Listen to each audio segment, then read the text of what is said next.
ध्यायतो विषयान् पुंसः संगस्तेषु जायते संगात् संजायते कामः कामात् क्रोधोऽभिजायते। अर्थात विषयों का चिंतन करने वाले पुरुष की उन विषयों में आसक्ति उत्पन्न हो जाती है। आसक्ति से कामना यानी उन्हें पाने की इच्छा उत्पन्न होती है और कामना यानी उसमें बाधा आने पर से क्रोध उत्पन्न होता है। यह श्लोक पतन की सीढ़ी के पहले 3 चरणों का वर्णन करता है।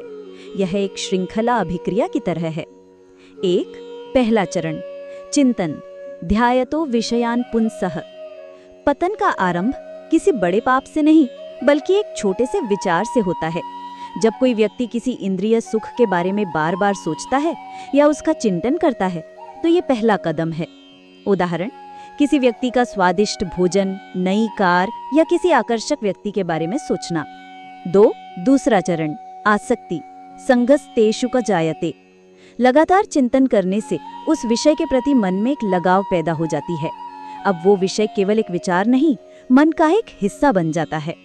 उदाहरण, अब वो व्यक्ति उस भोजन, कार या व्यक्ति के बिना अधूरा महसूस करने लगता है।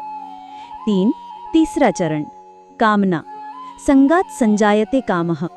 जब आसक्ति गहरी हो जाती है तो वो कामना का रूप ले लेती है। कामना का अर्थ है उस वस्तु को किसी भी कीमत पर पाने की तीव्र इच्छा। उदाहरण, अब वो व्यक्ति उस चीज को पाने के लिए योजनाएं बनाने लगता है। चौथा चरण क्रोध, कामात् क्रोधोऽभिजायते। ये एक महत्वपूर्ण मनोवैज्ञानिक मोड़ है। जब उस तीव्र कामना की पूर्ति में कोई बाधा आती है, चाहे वो कोई व्यक्ति हो, परिस्थिति हो या नियम, तो वही कामना क्रोध में बदल जाती है। उदाहरण, यदि उस व्यक्ति को वो भोजन नहीं मिलता या कार खरीदने के लिए पैसे नहीं होते तो उसे निराशा और क्रोध आता है। यह श्लोक दिखाता है कि कैसे एक छोटा सा विचार धीरे धीरे बढ़कर क्रोध जैसे शक्तिशाली नकारात्मक भाव में बदल जाता है। अगले श्लोक में कृष्ण इस पतन की यात्रा को उसके विनाशकारी अंत तक ले जाएंगे।